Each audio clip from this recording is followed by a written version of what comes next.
Deep within the vast, unforgiving desert of southern Oman lies a secret buried for centuries, a place whispered about in ancient texts and Bedouin legends. This is the story of Ubar, the Atlantis of the sands, a city of immense wealth that vanished from the face of the earth, leaving behind only whispers and a haunting legend. For thousands of years, it was considered a myth, a cautionary tale told by desert nomads. But, as we'll discover, the truth is far more astonishing and terrifying than any legend. Our story begins over 5,000 years ago. In an era when empires rose and fell on the strength of their trade, one commodity was more valuable than gold: frankincense. This fragrant resin, harvested from scraggly trees in the remote Dhofar region of Oman, was the lifeblood of the ancient world. It was burned in the temples of Rome, used in Egyptian mummification rituals, and prescribed as a cure-all by physicians. The demand was insatiable, and the journey to acquire it was perilous. The trade routes snaked through some of the most hostile terrain on the planet, a vast sea of sand known as the Rub al-Khali, or the Empty Quarter. And at the heart of this lucrative network stood Ubar. Positioned at a crucial oasis, it was the Fort Knox of the ancient frankincense trade. Caravans of up to 3,000 camels would converge here, resting and resupplying before embarking on the long journey north to the great civilizations of Mesopotamia, Egypt, and the Mediterranean. The city thrived, its coffers overflowing with wealth. Ancient texts, including Ptolemy's 2nd century map and the Tales in 1001 Nights, spoke of a magnificent city, a paradise in the desert adorned with pillars and riches. It was known as Iram of the Pillars, a testament to its grandeur. The Quran describes it as a city of lofty pillars, whose inhabitants were punished for their wickedness and pride, their city swallowed by the sands as a divine punishment.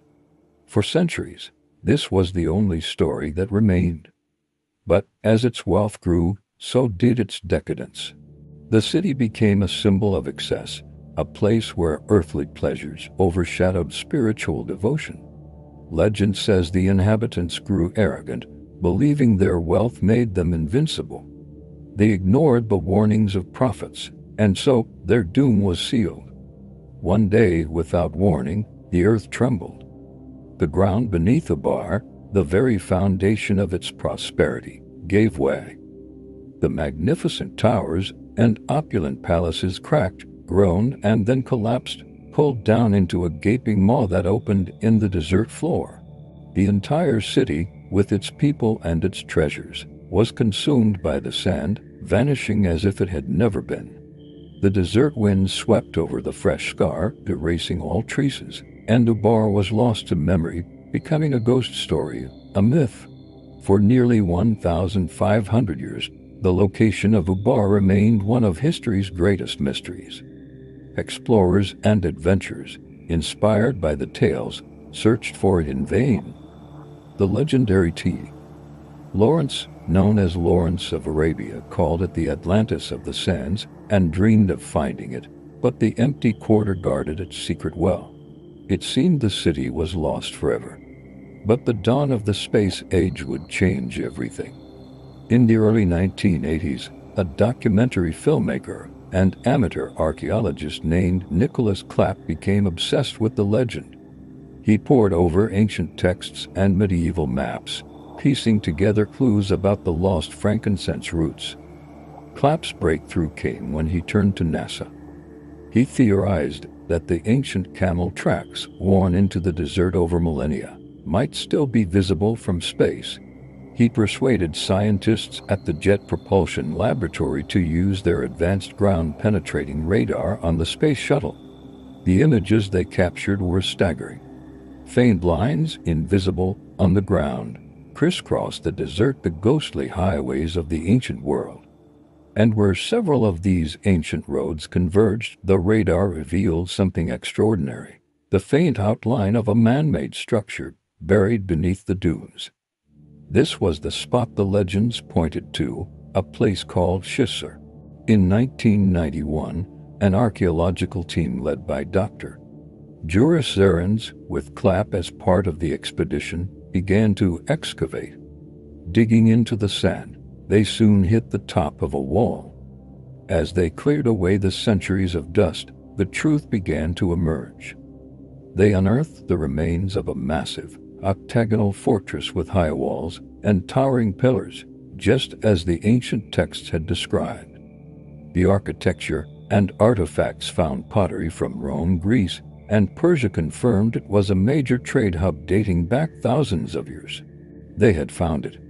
The Atlantis of the sands was Rio. Iram of the pillars, the city of Ubar, had been rediscovered. But the excavation also revealed the scientific reason for the city's demise, a truth just as dramatic as the legend.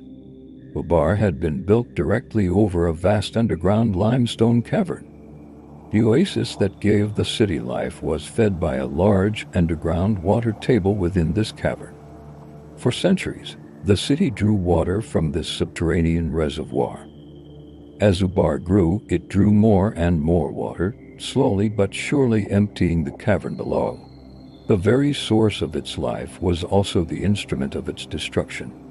The massive weight of the fortress, combined with the hollowing void beneath it, created a geological time bomb.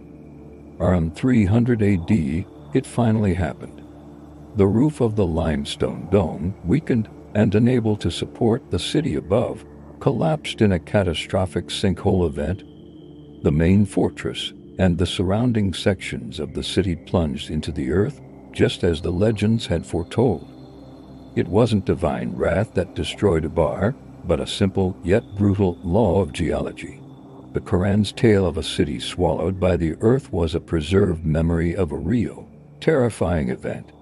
The survivors, if there were any, would have fled, carrying with them a story of a city that angered the gods and was devoured by the sand. Today, the ruins of Ubar are a stark and haunting sight.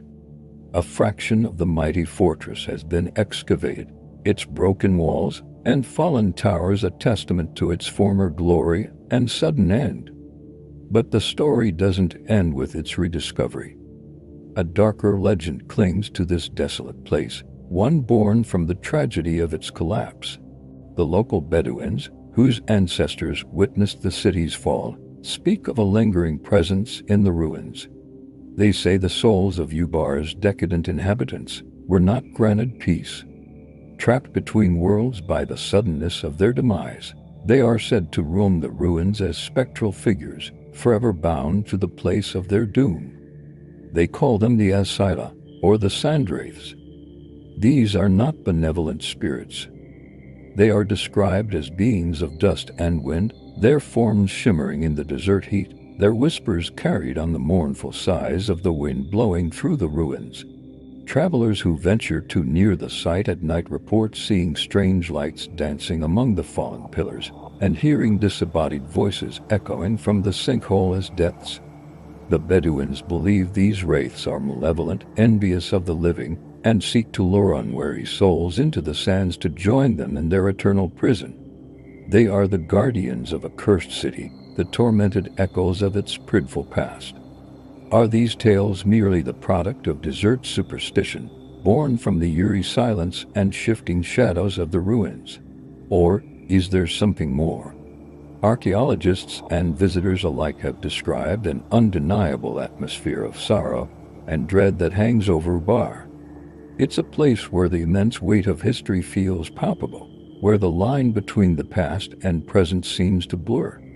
Standing at the edge of the great sinkhole, looking down into the darkness that claimed the city, it's easy to understand how such legends take root. You can almost feel the phantom touch of the desert wind, almost hear the ghostly lament of the Sandwraiths, forever mourning their lost paradise. Ubar stands as a powerful reminder of the fragility of civilization and the enduring power of nature.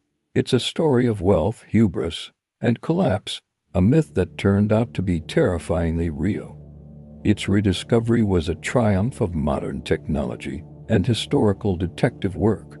But its ruins are a chilling monument to a city that was literally undermined by its own success. And as the sun sets over the empty quarter, Casting long, skeletal shadows across the sand, the lost city of Ubar keeps its secrets, its silence broken only by the wind and the legendary whispers of its ghostly inhabitants. Thank you for joining us on this journey to the Atlantis of the Sands. If you enjoyed this exploration into the unknown, be sure to like, subscribe, and follow for more stories from the forgotten corners of our world.